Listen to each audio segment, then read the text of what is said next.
আসসালামু আলাইকুম রহমতুল্লাহি বরকাত। আমি এই ভিডিওটা এর জন্য করছি, মানে আমরা ছোট্ট একটা বেমার হইলেও অসুখ হইলেও ইন্ডিয়া যাওয়া লাগছে। ইন্ডিয়া মানে সম্ভবত হাসিনা চুক্তি করে ফেলছে যে আমার দেশের রুগী যা আছে আপনার দেশে দিয়ে দেব, যাতে 2-4 লক্ষ কোটি টাকা প্রতি বৎসরে তোমার দেশে আসে। এই জন্য আগেই তো বলছিল হাসিনা যা ইন্ডিয়ারে যা দিছি কখনো বলতে পারবে না। মানে আমার দেশটারে ফকির বানাইয়া ইসলামটারে ধ্বংস করিয়া দিয়ে দিল আর কি। তো আলহামদুলিল্লাহ,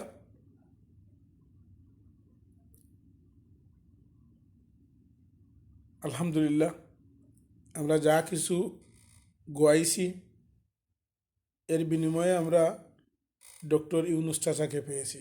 আলহামদুলিল্লাহ, ভালো লাগতেছে। আল্লাহ যেন উনার নেক হায়াত দান করেন।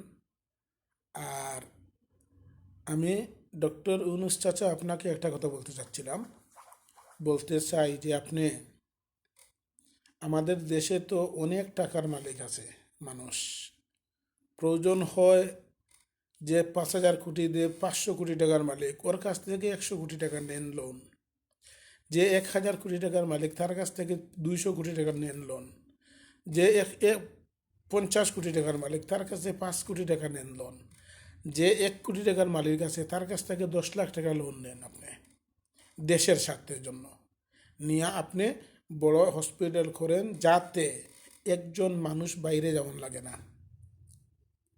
আর এখন চায়নায় বানাইতেছে, তাহলে চায়নায় তো শুষব আমাদের গরিবের রক্ত টাকাগুলা।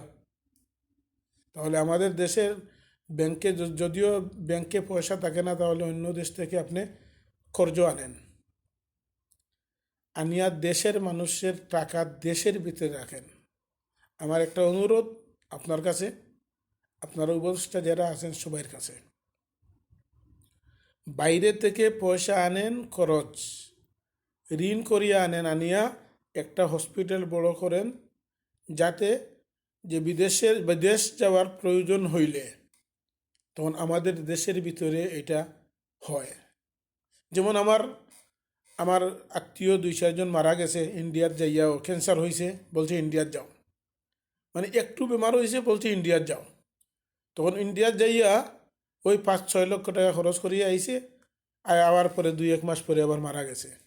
তো মানুষ তো চায় যে দেখি আমার বাপ, আমার ভাই, আমার বোন, আমার মা টানি বাসে, জায়গা জমিন যা আছে বিক্রি করে দেই, সমস্যা নাই, ঘর বাড়ি বিক্রি করে দেই, কিন্তু ওইখানে যাইয়া ওই 5-6 লাখ টাকা দিয়ে আসলো, আর এইখানে আইসে 2-4 মাস থাকলো, পরে শেষ মারা গেল।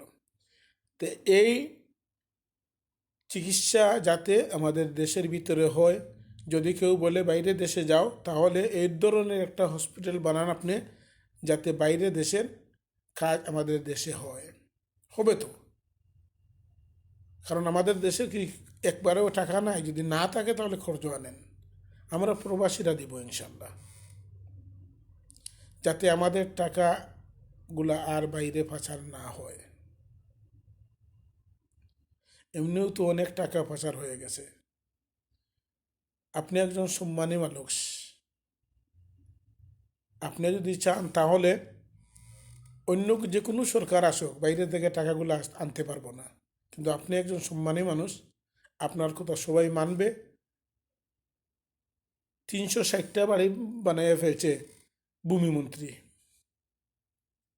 এই যে লুটিরা কুত্তারা আছে, এই যে খেনারা যারা বাড়ি করছে, ওই টাকাগুলা বিক্রি করিয়া আপনি আমার দেশে আনিয়া দেশের কাজে লাগান, রাস্তা বানান। এই যে যে রোড বানাইবেন, রাস্তা বানাইবেন এলাকাতে, ওইটা আপনার জন্য ইনশাল্লাহ জান্নাতের রাস্তা হবে। ওইটা আমি হাদিস থেকে বলছি, ঠিক আছে? কারণ আলহামদুলিল্লাহ আমি 24 ঘন্টা কোরআন হাদিস নিয়ে একটু গবেষণা করি, আল্লাহ আমাকে সুযোগ দিচ্ছেন। তো এর জন্য আপনাকে বলবো মেহরবানি করে আপনি যাতে আমাদের টাকা বাইরে না যায় এই ব্যবস্থা করবেন। আর আপনি বলছেন যে আমি ডিসেম্বরের মধ্যে ইলেকশন দিয়ে দিব, এই কথা বলায় বড় দুঃখ পাইছি আমি, আমার অন্তরে বড় দুঃখ লাগছে। কারণ আপনি যেভাবে চালাইবেন, আপনার তো পার্টি নাই, আপনি তো রাজনৈতিক পার্টি নাই আপনার, যে আপনি যে অন্যরে খুশি করতে হলে মানে এমনি ছেড়ে দেও, ওই 50 কোটি টাকার মাল 5 কোটি টাকা বিক্রি করো, 5 কোটি টাকা বিক্রি করলে 1 কোটি তো তুমি পাইবা, আপনি তো এটা করবেন না। তো যদি মানুষের মাথার মধ্যে একটু মগজ থাকে, তাহলে ওরা আমার কথাটা যাতে ওরা চিন্তা করে। আমি একজন ক্ষুদ্র জ্ঞানী মানুষ, এর জন্য আপনি মেহরবানি করবেন, আপনি কখনো বলবেন না আপনার কাছে হাত জোর করছি, আপনার কাছে ভিক্ষা চাচ্ছি, আমাদের দেশটারে বাঁচান, আমাদের দেশটারে বাঁচান। আর জনগণের কাছে ভিক্ষা চাচ্ছি, আমাদের দেশটারে বাঁচান। যখনই কেউ ইলেকশনের কথা বলবো, এই কথাগুলারে আপনারা প্রতিহত করবেন। আপনাদের কাছে এই আবেদন আমার। আসসালামু আলাইকুম রহমতুল্লাহ বরকাত। এই ভিডিওটা আমি ফেসবুকেও দিব ইনশাল্লাহ।